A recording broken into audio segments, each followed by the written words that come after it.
নমস্কার। সোয়াতিস ধর্মীয় আলোচনার নতুন পর্বে আপনাদের স্বাগত জানাই। বন্ধুরা, সবাই কেমন আছেন?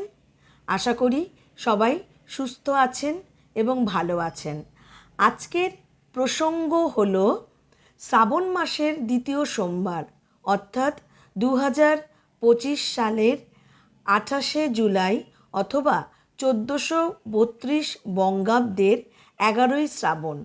পুজো করবার শুভ সময় সকাল থেকেই। কিভাবে পুজো করবেন বাবা মহাদেবের, কিভাবে সুখ সমৃদ্ধি বৃদ্ধি হবে আপনাদের। বিশেষ করে প্রদোষকালে পুজো করা আরও ফলপ্রসূ। আপনারা যদি সকালবেলা পুজো করেন, সকাল থেকেই পুজো করেন, তাহলে কিন্তু এই পুজো ফলপ্রসূ হবে। কিন্তু যদি সন্ধেবেলায় পুজোটাকে আরও মনোনিবেশ করে করেন, তাহলে সেই পুজো কিন্তু আরও বেশি ফলদায়ক। বাবার মাথায় গঙ্গার জল ও তার সাথে কাঁচা দুধ মিশিয়ে নেবেন, মিশিয়ে নিয়ে বাবার মাথায় ঢালবেন। তার সাথে বেলপাতা, মধু দেবেন, ঘি দেবেন, আকন্দ ফুল দেবেন, ধূত্র ফুল দেবেন এবং দুব্য অর্পণ করবেন। কারণ এটা শ্রাবণ মাসের পুজো। বাবা সবুজ পছন্দ করেন। বাবা মহাদেবের প্রিয় মাস হচ্ছে শ্রাবণ মাস এবং এই পুজোতে আপনারা মাতা পার্বতীরও আশীর্বাদ পাবেন। বাবা মহাদেবের তারপরে আরতি করবেন। অবশ্যই আসনে বসে পুজো করবেন, কারণ আসন ছাড়া পুজো কখনো ফলপ্রসূ হয় না। শ্রাবণ মাস মানেই হচ্ছে শিবের মাস, তাই ওং নমঃ শিবায় মন্ত্রটি পাঠ করবেন। ওং নমঃ শিবায় মন্ত্রের মাধ্যমে আপনারা সমস্ত বিশ্ব ব্রহ্মাণ্ডের সবার মঙ্গল কামনা করছেন। আর যদি শুধু নমঃ শিবায় মন্ত্রটি বলেন, এই নমঃ শিবায় মন্ত্রটির মাধ্যমে আপনি আপনার নিজের মঙ্গল কামনা করছেন, আপনার সংসারের সুখ সমৃদ্ধি সৌভাগ্যকে ডেকে আনছেন। শ্রাবণ মাস মানেই তো বাবা মহাদেবের মাস, তাই আপনার সংসারের সুখ সমৃদ্ধি ও মঙ্গল কামনার্থে এই পুজো প্রতি সোমবার করুন। বাবা মহাদেবের এই সঙ্গে খুব সাধারণ একটা মন্ত্র, যে মন্ত্রটি শুধু ওং নমঃ শিবায়, এটা আপনারা 108 বার পাঠ করতে পারেন।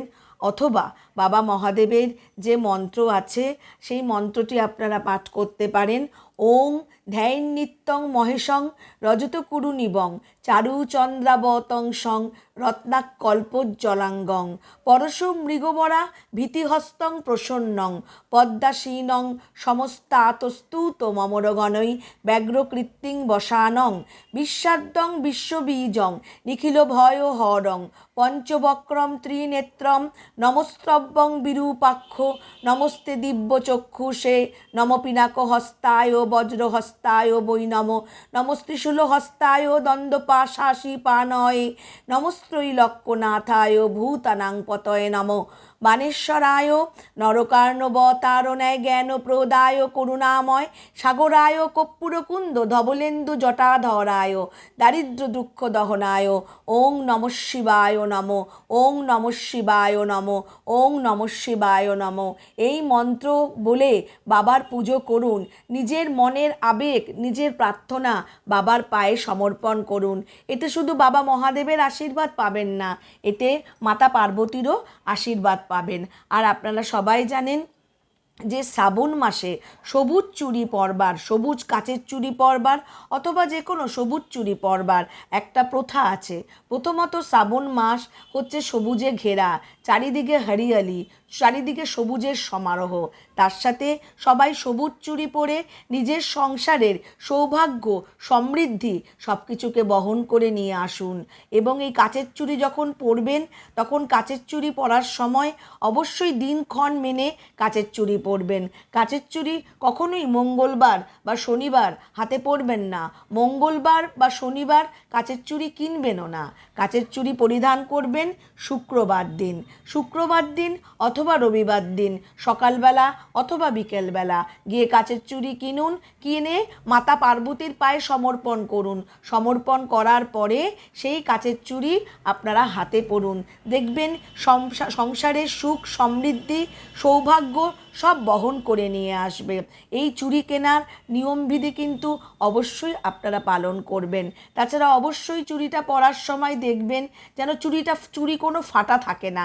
ফাটা চুড়ি থাকলে সঙ্গে সঙ্গে সেই চুড়ি কিন্তু খুলে ফেলবেন। কুমারী মেয়েরাও কিন্তু এই চুড়ি পরিধান করতে পারেন নিজেদের মঙ্গলার্থে। কুমারী মেয়েরা নিজেদের ইচ্ছা পূরণের জন্য অবশ্যই এই চুড়ি পরতে পারেন, এতে মাতা পার্বতীর আশীর্বাদ পাবেন। আর তো বলেই দিলাম আপনাদের, ভাঙা চুড়ি কোনো ক্রমে পরবেন না, এতে সংসারে সৌভাগ্যের থেকে সংসারের ক্ষতি হবে। আর সবুজ রং তো সৌভাগ্যের প্রতীক, সবুজ পোশাক পরিধান করবেন। পারলে পুরো শ্রাবণ মাস বিভিন্ন রঙের সবুজ শাড়ি, সবুজ সালোয়ার, সবুজ কুর্তি, সবুজ যে সকল পোশাক আপনারা পরেন সেটা পরিধান করবেন। আর এই পৃথিবী এই সময় শস্য শ্যামলা হয়ে ওঠে, সবুজের সমারোহ চারিদিকে দেখতে পাওয়া যায়। চারিদিকে সবুজের সমারোহের মধ্যে এই জিনিসটাকে, এই ধর্মীয় নীতিটাকে আপনারা অনুসরণ করুন। আপনাদের সংসারের সুখ সমৃদ্ধি সৌভাগ্য অবশ্যই নিয়ে আসবে। আর তার সাথে ওই মন্ত্রটি পাঠ করুন। যদি এই এত বড় মন্ত্রটি পাঠ করা সম্ভব না হয় তাহলে শুধুমাত্র নমঃ শিবায় নমঃ শিবায় নমঃ শিবায় এই মন্ত্রটি পাঠ করুন।